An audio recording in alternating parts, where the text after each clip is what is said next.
This spin-off video is to explain the psychology of Chapter 2 included in the Srimad Bhagavad Gita alone, to help Hindu beginners and teenagers who frequently ask for a mantra to help them mostly with exam pressure or the encroachment of Western influence upon Bharat.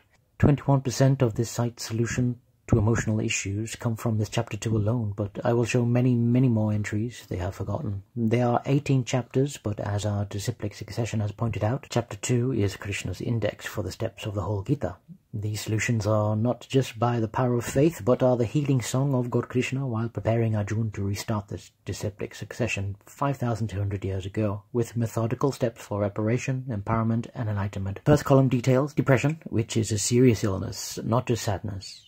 Those reading an Indic language version would see the Sanskrit akula, meaning 1. Depressed, and those reading commentary by Prabhupada further understand that Krishna's epithet, Madhusudana, extends to conflict of the mind.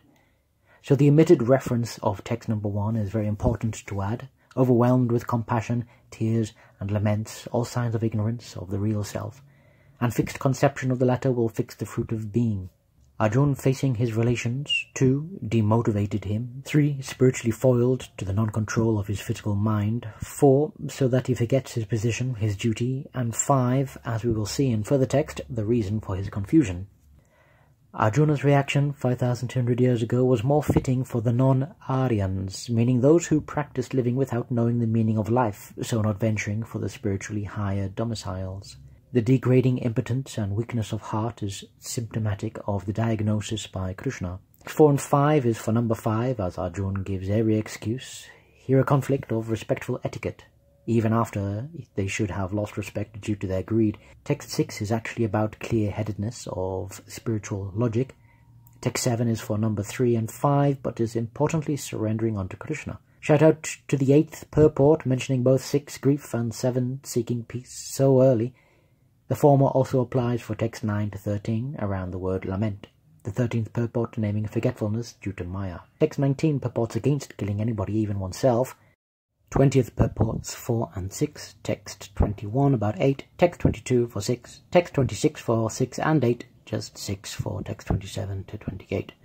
Text 30 about number 6. Text 33, 35 and 38 plus 52 purport are all about number 8. Text 56 contains both numbers 9 and 10. For the bottom row, 60th purport mentions lust and a way to defeat temptation, while the 61st mentions pride. Text 62 to 63 from lost births, anger, then delusion, confused memory, loss of intelligence, then fall down, while text 64 to 65 is gaining ground, then 66 about seeking peace.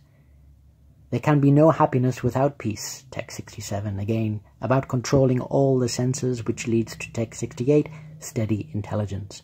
Text 69, self-realization day and night, 70 for desire control and perfect peace, 71 real peace, finally 72, such non-bewilderment means liberation in the end. Has this had good results? Certainly. Feedback is thanks and that it worked, and others said it always works. Why? Every holy book is supposed to answer all questions that one has. This is regarded cream of the 5th Veda. From the mouth of Krishna, so is the direct way for spiritual ultimate liberation in this Kali Yuga.